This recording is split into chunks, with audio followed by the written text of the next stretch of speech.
চাঁপাইনবাবগঞ্জের শিবগঞ্জ উপজেলার কিরণগঞ্জ সীমান্ত এলাকা থেকে ১৪১ বোতল ভারতীয় ফেন্সিডিল এবং একটি মোটরসাইকেল আটক করেছে বিজিবি।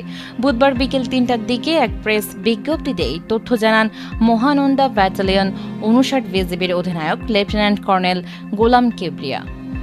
বিজিবির প্রেস বিজ্ঞপ্তি থেকে জানা যায়, ঈদ উপলক্ষে কিরণগঞ্জ সীমান্ত দিয়ে বিপুল পরিমাণ মাদকদ্রব্য পাচার হওয়ার সম্ভাবনা রয়েছে। গোয়েন্দা সূত্রে এমন তথ্য পায় ৫৯ বিজিবি।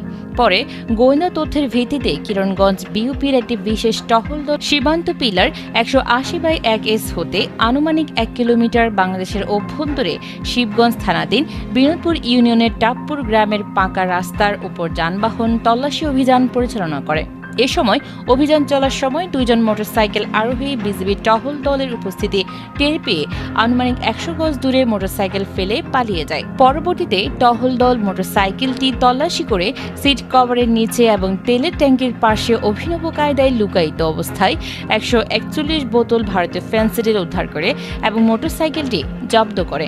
মহানন্দা ব্যাটালিয়ন ৫৯ বিজিবির অধিনায়ক লেফটেন্যান্ট কর্নেল গোলাম কিবরিয়া বলেন, গোয়েন্দা তথ্যের ভিত্তিতে অভিযান পরিচালনা করে মোটরসাইকেলের ভেতরে অভিনব কায়দায় লুকায়িত ১৪১ বোতল ভারতীয় ফেন্সিডিল উদ্ধার করা হয়েছে এবং মোটরসাইকেলটি জব্দ করা হয়েছে।